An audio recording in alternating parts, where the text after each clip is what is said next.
dan dalil-dalil fikih yang muktabar fil madhab Syafi'i yang disepakati ini dalam madhab Syafi'i ada 4.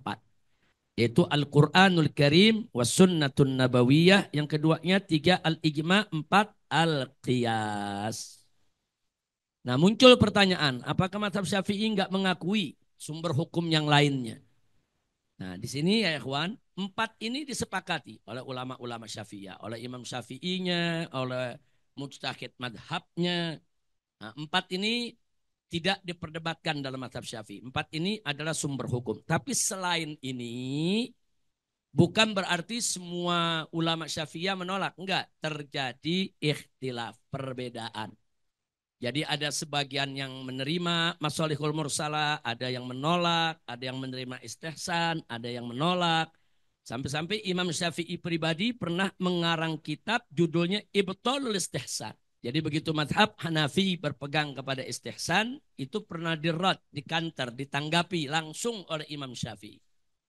Nah, buku yang menanggapi itu judulnya Ibtalul Istihsan. Nah, maka itu kadang-kadang banyak yang mengatakan madhab Syafi'i sama sekali nggak memakai istihsan. Ternyata tidak seperti itu.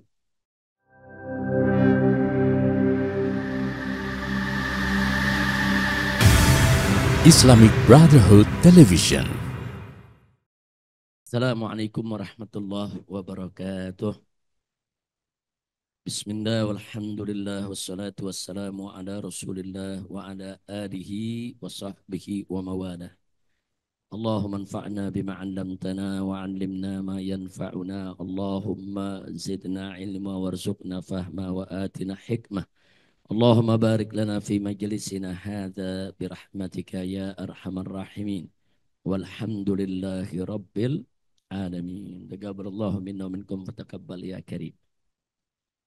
Alhamdulillah hari ini kita kembali berkumpul di Madras Markas Syariah Petamburan. Sebelum kita lanjutkan, saya mau tanya, waktu itu Manahijut Tamyiz sudah sampai halaman berapa? 94 sudah. 4. Start.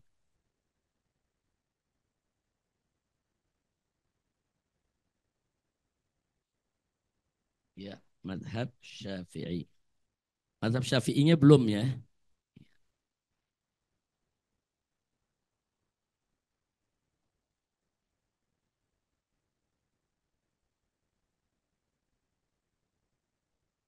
Kalau nisful ilm, faraid.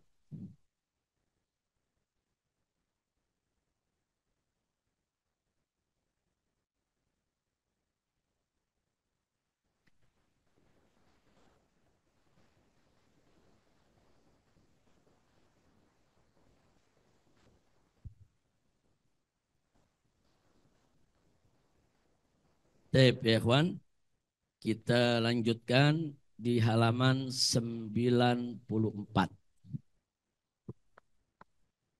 Jadi sebagaimana kita sudah paparkan bahwa madhab ahlus sunnah dalam bidang fikih yang terkenal ada 4 madhab, yaitu madhab Hanafi, Maliki, Syafi'i, dan Hambali. Dan masing-masing madhab punya sumber hukum yang muqarrar dan muktamad bagi mereka.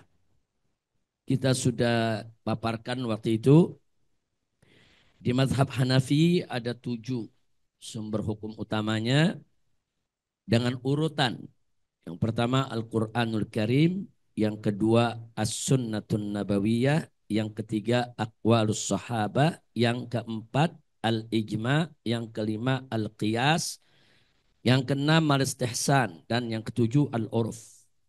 Nah di sini menarik, ternyata bagi madhab Hanafi Aqwalus Sahabah dikedepankan daripada Ijma. Kecuali Ijma sahabat. Kecuali Ijma sahabat. Tapi kalau ijma di bawah sahabat, ijma tabi'in, tabi'it tabi'in, dan seterusnya, madhab Hanafi banyak mengedepankan aqwalus sahabah. Nah, karena jenjang sahabat ini lebih dekat dengan masa kenabian. Tapi kalau dalam mazhab Syafi'i enggak. Mazhab Syafi'i ijma lebih didahulukan. Nah, tapi bukan berarti mazhab Hanafi menolak ijma. Enggak, ijma termasuk salah satu daripada sumber hukum dalam mazhab Hanafi. Nah, jadi kalau nanti kita lihat dari 4 mazhab tersebut, untuk yang 4 sama. Al-Quran, As-Sunnah, Al-Ijma, Al-Qiyas sama. Semua mengakui. Hanya mereka berbeda di luar yang 4. Dan berbeda urutannya. Nah di sini kita lihat mazhab Hanafi urutan ijma setelah aqwalus sahabah. Nah sementara mazhab Maliki yang pertama adalah Al-Quranul Karim. Yang kedua As-Sunnatun Nabawiyah. Yang ketiga Al-Ijma. Nah sementara yang keempat ijma Ahlul Madinah. Nah ijma Ahlul Madinah dalam 3 mazhab yang lain dia nggak masuk urutan seperti ini. Tapi dalam mazhab Maliki ini dikedepankan bahkan lebih didahulukan daripada qiyas. Jadi ijma Ahlul Madinah atau disebut juga amal Ahlul Madinah itu didahulukan daripada qiyas. Lebih kuat daripada qiyas dalam mazhab Maliki. Setelah itu baru qaulus sahabi. Ya, jadi kalau tadi mazhab Hanafi menjadikan qaulus sahabi ini sebelum ijma, kalau di sini justru sesudah qiyas. Baru ada qaulus sahabi. Yang ketujuh ada al-maslah al-mursalah. Kemudian ada al-uruf wal-adah yang ke-8 dan ke-9 al-istishab, yang ke-10 al-istihsan dan yang ke-11 saddul dzara'i. Nah, jadi kita lihat dalam mazhab Maliki cukup banyak. Ada 11 sumber hukum yang mereka kedepankan di dalam istimbatul ahkam. Nah sekarang kita masuk ke mazhab Syafi'i. Ini menarik. Mazhab Syafi'i yang mu'tamad cuma 4. Mari kita lihat di halaman 94. Bismillahirrahmanirrahim. Salisan al-madhabus syafi'i. Jadi bagian ketiga dari pelajaran kita hari ini adalah tentang madhab syafi'i. Hadzal madhabul fiqhi, ini adalah madhab fikih. Nusiba ilal imam, yang dinisbahkan kepada imam Abi Abdillah, kunyahnya Abi Abdillah Muhammad bin Idris, itu nama Imam Syafi'i. Muhammad bin Idris Asy-Syafi'i rahimahullahu taala. Di mana beliau meninggal tahun 105, beliau lahir 150 Hijriah dan wafat tahun 2004. Jadi para ulama mengatakan ba'da zihabi Abi Hanifah ja'a Ibn Idris. Karena Abu Hanifah wafatnya tahun 150 Hijriah. Begitu beliau wafat 150 Hijriah tahun yang sama kelahiran Imam Syafi'i. Nah di sini disebutkan wal adillatul fiqhiyah, dan dalil-dalil fikih yang mu'tabar fil madhab Syafi'i, yang disepakati ini dalam madhab Syafi'i ada 4. Yaitu Al-Quranul Karim was Sunnatun Nabawiyah. Yang keduanya 3 Al-Ijma, 4 Al-Qiyas. Nah muncul pertanyaan, apakah madhab Syafi'i enggak mengakui sumber hukum yang lainnya? Nah di sini ya ikhwan, 4 ini disepakati oleh ulama-ulama Syafi'iyah, oleh Imam Syafi'inya, oleh mujtahid madhabnya. Nah 4 ini tidak diperdebatkan dalam mazhab Syafi'i. 4 ini adalah sumber hukum. Tapi selain ini bukan berarti semua ulama Syafi'iyah menolak. Enggak, terjadi ikhtilaf, perbedaan. Jadi ada sebagian yang menerima masalihul mursalah, ada yang menolak, ada yang menerima istihsan, ada yang menolak. Sampai-sampai Imam Syafi'i pribadi pernah mengarang kitab judulnya Ibtalul Istihsan. Kalau kita lihat halaman 95, salah satu kitab karangan Imam Syafi'i judulnya Ibtalul Istihsan. Yaitu sebuah kitab rad alal Hanafiyah al-qailina biha. Jadi begitu madhab Hanafi berpegang kepada istihsan, itu pernah dirad, dikantar, ditanggapi langsung oleh Imam Syafi'i. Nah, buku yang menanggapi itu judulnya Ibtalul Istihsan. Nah, maka itu kadang-kadang banyak yang mengatakan madhab Syafi'i sama sekali nggak memakai istihsan. Ternyata tidak seperti itu. Jadi kita mesti lihat dulu apa yang dimaksud istihsan oleh madhab Hanafi ketika itu, dan apa yang dimaksud istihsan oleh mazhab Syafi'i ketika itu. Nah, ternyata di sini, saudara,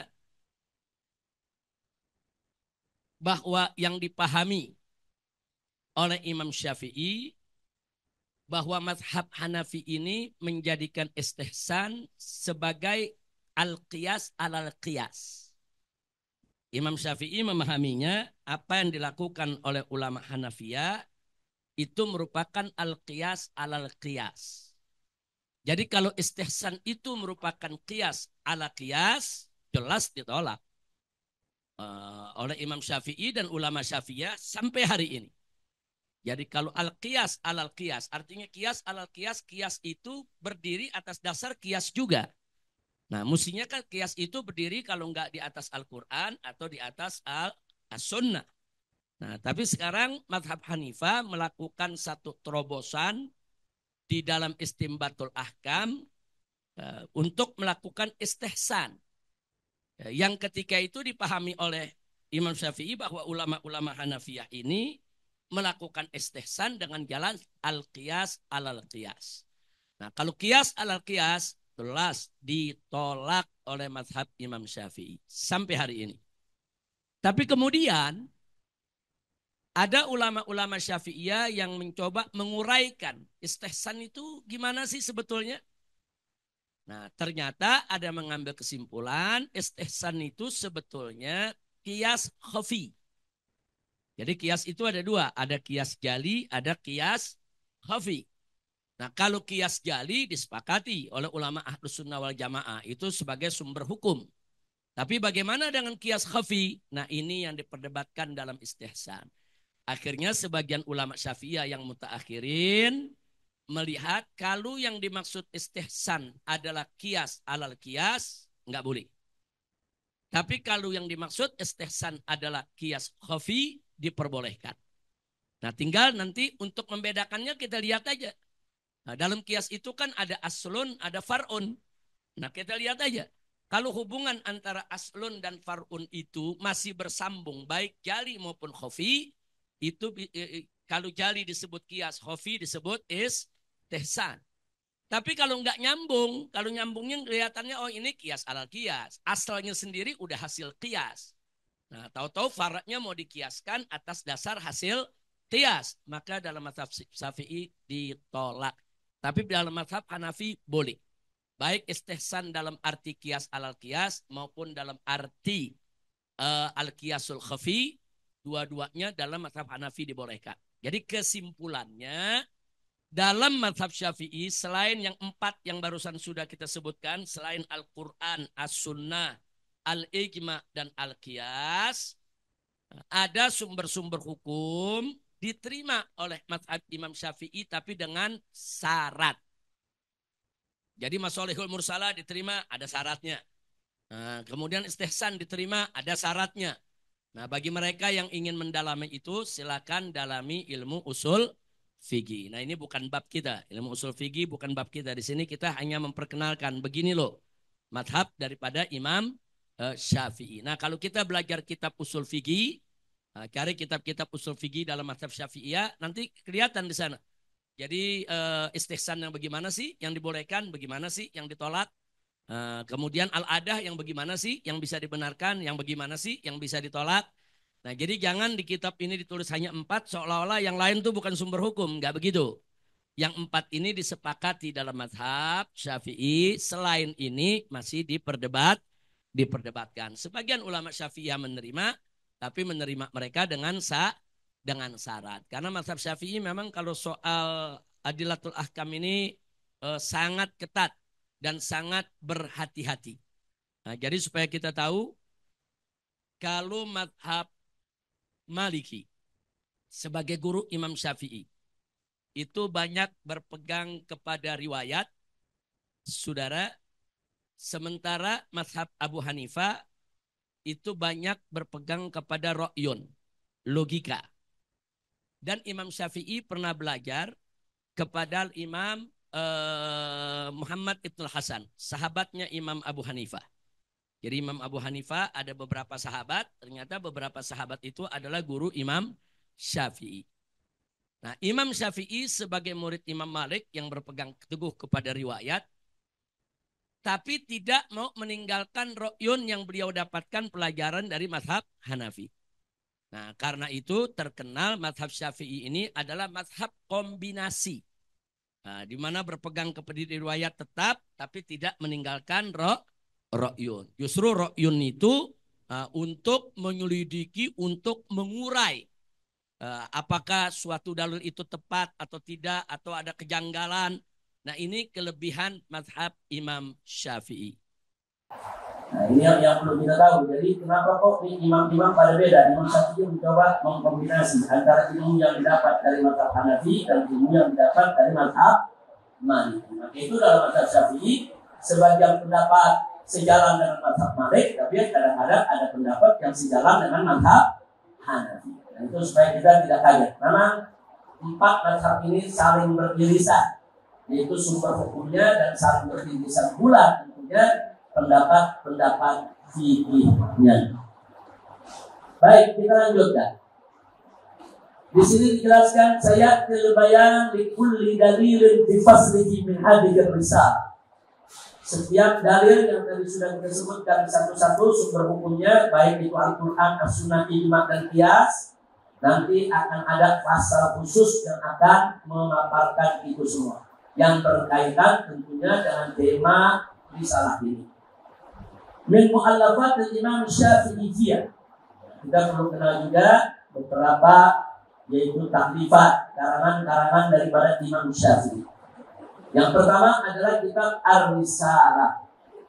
Kitab apa itu Ar-Risalah? Awwalu kitabin ullifa fi ilmi usulil fiqh. Jadi kitab pertama ullif yang dikarang yang berkat di dalam ilmu usul fikih. Nah, jadi kalau boleh disebut bapak ilmu usul fikih itu adalah Imam Syafi'i. Karena Imam Syafi'i yang terkenal dengan kitab risalahnya yang merupakan awal kitab yang merumuskan daripada ilmu usul fikih itu sendiri. Yang kedua, Kitabul Hujjah.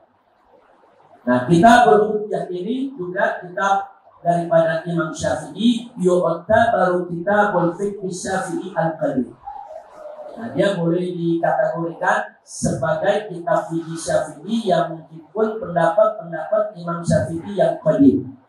Nah, ini kan pendapat Imam Syafi'i.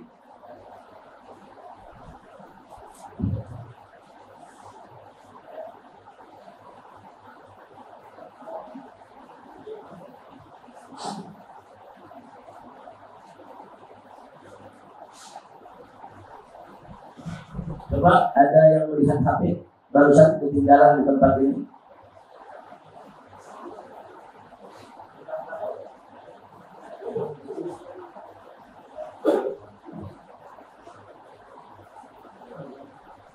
Atau mungkin di ruang tamu.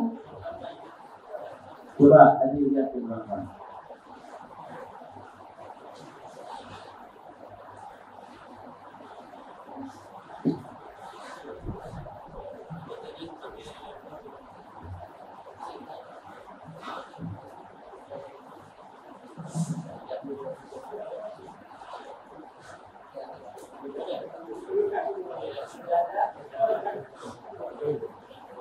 Ayo kita lanjutkan ya Pak.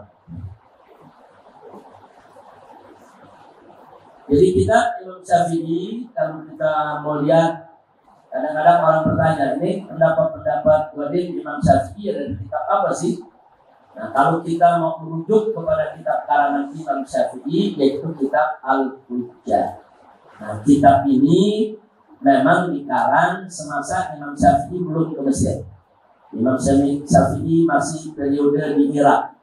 Jadi di Mekah, kemudian Irak. Nah dalam periode itu Imam Syafi'i mengumpulkan pendapat-pendapat fikihnya dalam kitab Al-Hujjah. Sehingga kitab Al-Hujjah terkenal sebagai kitab yang menghimpun daripada pendapat-pendapat Imam Syafi'i yang qadim. Sampai hari ini saya sendiri belum menemukan dari kitab. Saya dengar masih makhtutat. Wallahu a'lam sudah ada yang cetak atau belum dicari oleh Habib Hanif. Nah, siapa tahu nanti sudah ada PDF-nya atau apa kitab Al-Hujjah.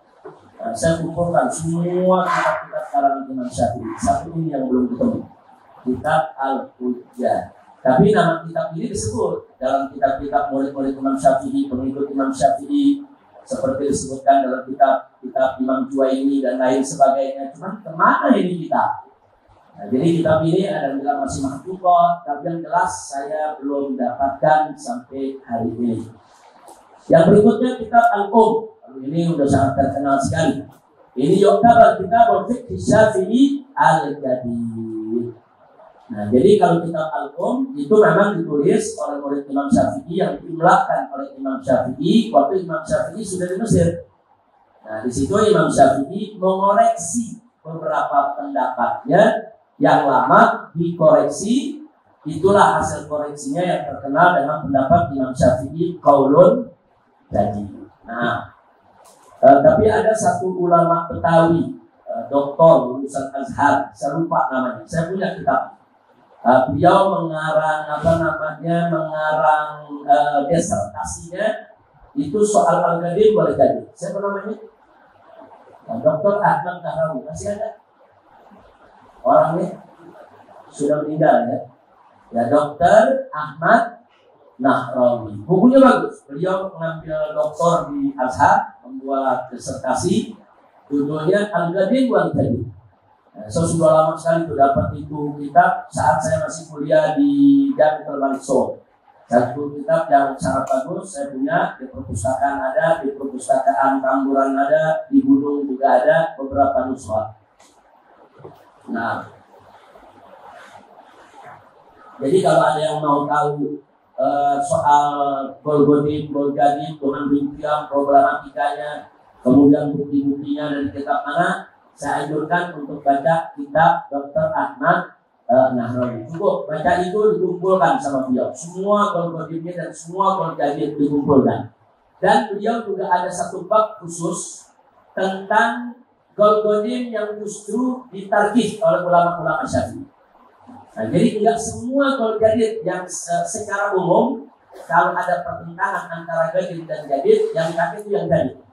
Tapi ada beberapa pendapat justru Al-Qadim yang ditarkih oleh para ulama Syafi'iyah. Nah, dalam kitab tersebut dikumpulkan mana Gol-Qadim yang dikuatkan dibandingkan Gol-Qadim. Nah, itu saya usulkan dari itu kitab sudah dicetak, ada di beberapa maktabah di Indonesia. Itu sangat bagus sekali. Baik, kita lanjutkan. Yang keempat, Ahkamul Quran. Nah, ini kitab tafsir Ayatul Ahkam. Imam Syafi'i mengumpulkan ayat-ayat yang berkaitan dengan hukum, dijelaskan ke murid-muridnya. Jadilah dia kitab Ahkamul Quran. Nah, jadi sebetulnya Ahkamul Quran ini kitab tafsir, tapi khusus ayat-ayat yang berkaitan dengan hukum. Kemudian yang kelima yang tadi sudah kita bahas, Iqtul Istihsan. Itu juga karangan Imam Syafi'i. Yang keenam, kitab Jima'ul Ilm. Nah, ini kitab Intisar Sunnah wal Amal biha. Nah, ini kitab di mana Imam Syafi'i berhadapan dengan kaum Inkar Sunnah. Ternyata Inkar Sunnah zaman Imam Syafi'i sudah ada. Jadi mereka menganggap cukup berpegang kepada Al-Quran. Jadi nggak mesti kita berpegang kepada As-Sunnah. Nah, Imam Syafi'i mengarang kitab ini dalam rangka untuk membela As-Sunnah di hadapan kaum Inkar Sunnah. Nah, kemudian selanjutnya mari kita lihat wa min fuqaha asy-Syafi'iyah al-masyhurin bi kutubihim.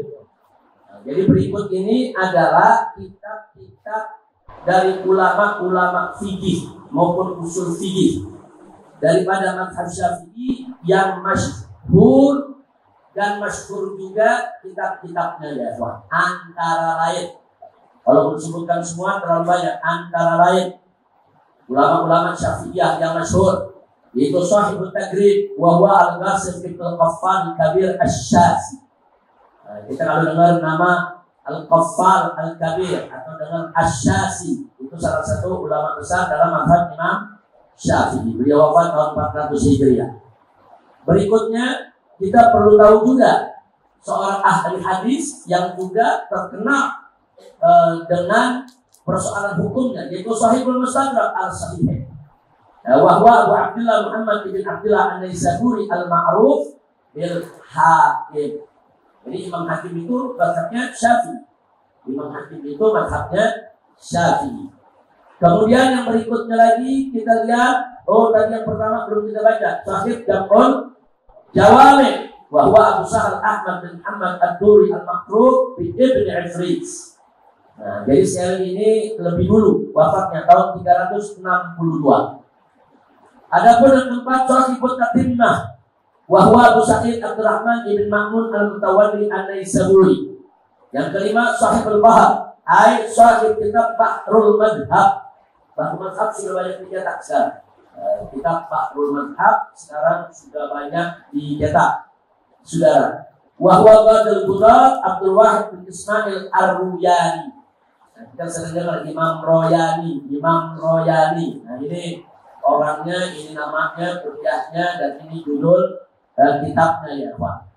Nah, kita kadang-kadang banyak dengar Kiai Royani. Nah, ternyata Royani itu Ar-Ruyani diambil daripada tabarukan kepada Imam Royani. Kemudian Sahibul Hilyah, sahibu kitab Hilyatul Ulama fi ma'rifati madhahib al-fuqaha, wa huwa Abu Bakar Muhammad bin Ahmad Asy-Syafi'i al-mulaqab bi Fakhril Islam. Ini juga ulama besar dalam mazhab Imam Syafi'i. Berikutnya Sahibul Daqair, wa huwa Abdul Ma'al al-Muhalli bin Najah al-Makhzumi al-Asyuti. Bukan Suyuti, beda ya. Tapi Asyuti maupun al-Asyuti kampungnya sama. Kampungnya memang kampung Asyut. Siapa yang di Mesir? Kampungnya Asyut kan? Nama kampungnya memang Asyut. Kadang-kadang ada ditulis Al-Asyuti, ada juga ditulis As-Suyuti. Nah, tapi orangnya berbeda ini. Dan kemudian berikutnya Sahibul Bayan. Ini juga sudah banyak dicetak. Dengan cetakan baru kitab Al-Bayan beberapa jilid. Wa huwa Abu Husain Yahya bin Abdul Husain bin Salim Al-Yamani. Ini tinggi mutakhassis dalam mazhab Syafi'i. Kemudian Sahibul Ta'jiz, wa huwa Tajuddin Abdul Rahim bin Abdul Malik bin Imad. Nah, ini juga termasuk kitab yang sangat diperhatikan dalam mazhab Imam Syafi'i. Kemudian kitab Sahibul Tausi, wa huwa Badrul Huda Tajuddin Abdul Nasr Abdul Ahmad bin Ali As-Subki. Enggak kenal tuh namanya Imam Subki. Imam Subki ada As-Subki, ada Ibnu Subki. Jadi ada dua, bapak dan anak, sama-sama ahli hadis dan sama-sama ahli fikih. Bahkan sama-sama ahli usul fikih. Kemudian berikutnya Sahibul Ujalah, Sahib Ujalatul Muhtaj al-Minhaj, wa huwa Sirajuddin Abdul Hasan al-Mulaqab al-Misri. Ini yang saya sebutkan tadi ini secara umum hampir semua kitab-kitabnya ada di Maktabah Markas Syariah. Karena dari dulu saya paling senang mengumpulkan kitab-kitab fikih mazhab Syafi'i. Bahkan mazhab yang lain kita kumpulkan juga, mazhab Hanafinya, Hambalinya, Malikinya, tapi paling banyak yang saya kumpulkan mazhab Syafi'i. Kitab-kitab ini semua ada di Maktabah Markas Syariah. Kemudian yang berikutnya Sahih Tahrir Fatawa, wa huwa Waliyuddin Ahmad bin Abdullah Al-Iradi. Judulnya Tahrir Fatawa. Kemudian ada kitab Sahibul Irsyad, Irsyad al-Muhtaj fi Syarh al-Minhaj, wa huwa Syarfuddin Muhammad bin Ibnu Husain al-Misri. Inilah beberapa kitab yang terkenal dalam mazhab Imam Syafi'i dari tahun ke tahun. Kita lihat dari nomor 1 tahunnya mulai dari tahun 400-an, 500-an, 600-an, 700-an, 800-an, 900-an. Jadi hampir setiap abad ada menghasilkan kitab-kitab fikih yang cukup muktabar dalam mazhab Imam Syafi'i. Jadi tentang silsilah keilmuan itu enggak putus. Silsilah keilmuan fikih itu dari mazhab Syafi'i enggak putus. Terus diteruskan oleh para ulama. Nah, berkaitan dengan ini, insya Allah pertemuan yang akan datang saya tidak masuk dulu ke Hambali, cukup kita sampai Syafi'i saja. Insya Allah di pertemuan yang akan datang kita akan buka di sini pakai slide tentang kerangka mazhab Syafi'i. Nah, jadi kita akan buka di sini. Saya ingatkan kepada tim live Bang Alid supaya nanti televisinya ditambah. Ada 8 TV, 8-8-nya nanti tolong dipasang. Jadi kita akan belajar dengan slide mengenal mazhab Syafi'i. Nah, jadi mazhab Syafi'i ini unik. Nah, jadi ada beberapa kitab seperti kitab Imam II ini, kemudian dirumuskan kitabnya oleh Imam Ghazali kemudian turun lagi ke imam-imam berikutnya, ada kitab bergilir, kemudian diringkas, dari ringkasan dibuat nadom, dari nadom muncul lagi sarahnya, dari sarah muncul lagi kitab yang besar. Padahal sumbernya rata-rata dari imam dua ini ya, Wah. Nah nanti kita bisa lihat, dan dari situ kita tahu, umpamanya seperti kayak cabang daripada silsilah syarat ilmu Kifayatul Akhyar itu dengan Safinah beda, atau Kifayatul Akhyar dengan Minhaj itu beda jalurnya. Nah jadi Kifayatul Akhyar itu jalurnya kemana, jalur Minhaj itu jalurnya kemana, turunannya kitab apa saja. Insya Allah kita nih yang selama ini ngaku mazhab Syafi'i sekurang-kurangnya kita tahu itu ya Pak. Makanya saya nggak mau bahas yang lain dulu sebagai tambahan. Pertemuan yang akan datang dengan kita gunakan slide, saya punya slide judulnya Mazhab Syafi'i. Nah di situ kita akan pelajari bagaimana dia punya sumber hukumnya, dia punya judul-judul kitabnya, dan nggak sampai di situ. Ada rumusan-rumusan. Kita kalau baca kitab lama dia pakai rumusan-rumusan. Itu dalam mazhab Syafi'i juga ada rumusan. Kalau roh itu maksudnya apa? Kalau hak itu maksudnya apa? Kalau mim itu maksudnya apa? Terus kalau disebut dalam kitab fikih qala imam, siapa yang dimaksud imam? Kadang-kadang orang fikir yang dimaksud adalah Imam Syafi'i, ternyata bukan. Siapa sih yang disebut qala qadi? Siapa yang dimaksud qadi dalam mazhab Syafi'i? Nah, biasanya itu kalau yang begitu yang udah populer tuh, udah sangat populer disebut imam, hampir semua kita menyebut imam. Ternyata maksudnya seseorang, sudah. Nah itu nanti akan kita sampaikan, insya Allah di pelajaran berikut dengan menggunakan slide. Insya Allah, slide nanti bisa di copy, nggak apa-apa. Kalau sudah ini nanti Habib Halid mungkin khususkan Habib Halid punya kan slide yang mazhab Syafi'i kan. Nah tolong bisa dibantu buat PDF-nya. Nah nanti PDF-nya bagi-bagi pada saat kita belajar. Pas nih. Nah, jangan sekarang. Pas ngaji dibagi. Nah, kalau sekarang jangan disebar-sebar dulu. Jadi orang yang nggak pernah belajar itu ya jangan dikasih. Itu buat orang yang belajar. Dia belajar, dia kaji, dia berhak dapat. Nah, tapi kalau yang nggak belajar terus dikasih, nanti jangan-jangan dia memahaminya berbeda. Karena kan ada rumusan-rumusan. Kalau slide itu kan mesti ada yang bacain ya. Slide kalau nggak dibacain, kadang-kadang nggak paham gitu. Ini maksudnya garis merah apa? Ini maksudnya garis hijau apa? Ini maksudnya garis hitam apa? Karena ada garis-garis dengan warna yang berbeda. Nah, insya Allah nanti kita jelaskan. Nanti Habib dibantu bikin PDF-nya aja dulu. Nah, habis bikin PDF-nya, pas kita ngaji, kita bagi, kita pelajari. Insya Allah. Mudah-mudahan satu kali pertemuan cukup. Kalau nggak cukup, ya 2 kali pertemuan. Tergantung waktunya ya, Pak. Baik, kita cukupkan untuk mana hidup tergis, kita buka sekarang kitab Falaqih.